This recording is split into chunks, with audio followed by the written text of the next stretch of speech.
King Arthur still has a lot of people really struggling with progression. They're not able to do Pinvid, Aldry to get their relics leveled up. They're not able to do Gorgos, and they don't know what's going on with their account. Like, where do they focus? Because there's so many directions to go. A few days ago, I started a brand new free-to-play account, and I did some amazing things, and I took note of everything I did. I wrote it all down, so now there is a clear roadmap. In one day, I was farming Pinvid 7, then I beat Crom on 10-7, and then I moved over to Aldry to farm for my relics. I did that all in one day. It was a 12-hour day, so it's going to be, for most players, something spread out over the first 2 or 3 days. But this will set you up for success. Everything you need to know is on this spreadsheet right here. And I'm also going to play some videos of me beating Pinvid for the very first time, what that gear looked like, me beating Crom on 10-7 and how that fight went, as well as all this other information. All you have to do is go to this link down below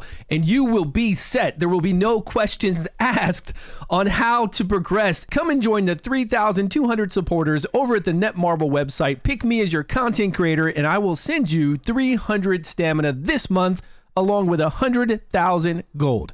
Details are down below. Read through this progression. It's very important to keep your teams very, very tight. I have all the teams here, what you should start with, alternates to that, pop-up deals that could come up. Do not spend any of your crystals.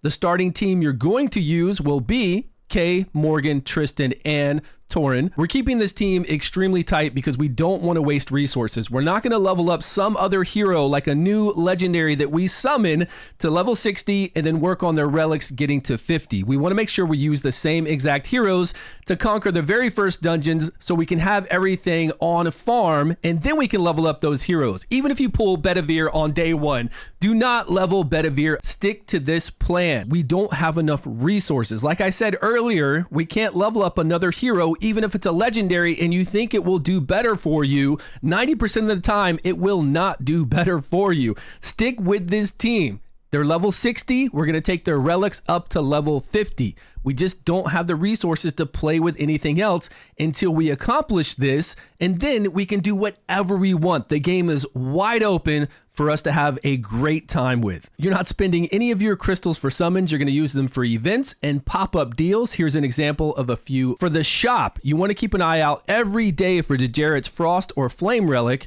for Kay's Frost Relic, for Turin's Frost Relic, Sarah's Frost Relic. And then you want to look for Sarah, Alkalon, and Baldwin as heroes to either get lucky enough to summon them or find them in the shop if you can over time. Crafting your first 3 to 4 star Vigor set is extremely easy to do. You're going to get a lot of these materials just from going through story mode, but you are going to have to go farm one of the dragons. Stage 3, just enough times to be able to craft 1 Vigor set. After you make that first Vigor set, you can go back to stage 3 and farm more to make the second and third set if you want, or you can go back to adventure and story mode and keep pushing until you get stronger. Maybe then you can go back to one of the dragons on stage 4 and make the second and third set. Totally up to you, but you're going to need 3 Vigor sets to progress.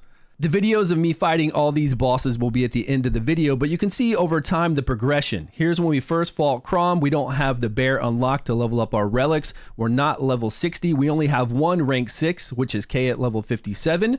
And then slowly, we're leveling everything up. We're using a lot of Storm Relics in on Gorgos, which is fine up to level 6. You can pretty much beat him with anything. Once I found Kay's Frost Relic along with Turin's Frost Relic, I started using those, which makes it much easier, much stronger for those battles against flame enemies. Because those are the heroes we have leveled up. Those are the ones that we've put our resources into. We don't want to have to level up somebody else just to do some more healing and a frost spec. We already have an enormously good healer for that. We've got a great DPSer that we've already used chivalries into as well, so we want to keep using those same heroes. Aldry, we were farming stage 3 for a while, and then eventually I was able to get Alkalon and move up from there. You can start seeing that we've got our relics leveled up. We have all of our heroes at level 60, and we're able to beat Pinvid 9. Aldry stage 6 is where I'm farming all the time, and the gear is exactly the same as day 1. Vigor set on anybody I use besides Kay. Vigor set even on Tristan. Here's the picture of the shop where I was lucky enough to get many of the Frost relics I needed. I summoned a Frost Lot relic, a legendary one. Since I know I'm not going to play Lot, I went ahead and got rid of that, and that gave me the resources to be able to buy everything I need. it's been about a week. Let's see where we're at today. And I can guarantee you all this gear is exactly the same as day one. Vigor set on Tristan, this low level gear set on her with 2-star flat attack. We got to use what we can use, and this works. We got our Vigor set here on Morgan, and then we have a Vigor set here on Turin.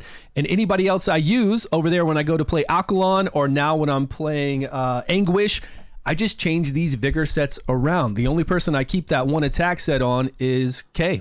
We just beat Gorgos 8 with Anguish and Dejaret. I'm hoping I can find Dejaret's Frost Relic soon, and I hope I can level up this ability here so that we can do some really fun things with bulk as soon as I can get this maxed out. But I'm not having much luck getting these talismans. Aldry 6, everybody's almost capped out. I think we need to take Tristan up on his relic and then look at our gear and see what we can do to make it to 7 because we're almost capped. Level 60 for our heroes, along with taking our relics to 50. We can take those relics to 60. That could probably make the jump for me to go to 7. I have no problem farming 6 though. I will stay in 6 all day long and level up the relics for whoever I need to. I don't farm Taurus. It's such a small increase to your heroes. It's not worth the stamina. That's something you do way later on at in-game. Yasko Haig, stage 6 with Tristan. He does stay alive. He's able to apply slow speed. If we go to stage 7, he dies. And we can't really do stage 7 until I have Sarah's second passive maxed out. And I don't believe we're anywhere near getting her passives yet. Once we have that, we can block the dragon from getting buffs and we'll be able to move forward. A lot of times this dragon is easier to beat and easier to move forward on because we don't have to worry about all those buffs that the other dragon's getting. So try over here because we have a lot of wind heroes. This might be easier for you to get all the crafting materials we need to craft better gear. Thanks for watching. Join our Discord if you haven't already and stick tight to this plan. Do not level up legendary heroes. Bedivere is amazing, but he's not amazing on day 1, 2, 3, and 4 until you're farming all of this. He's actually going to slow your account down. And do not level up somebody like Clarisin because she's just not a good legendaries. Rares are oftentimes better than legendaries for progress.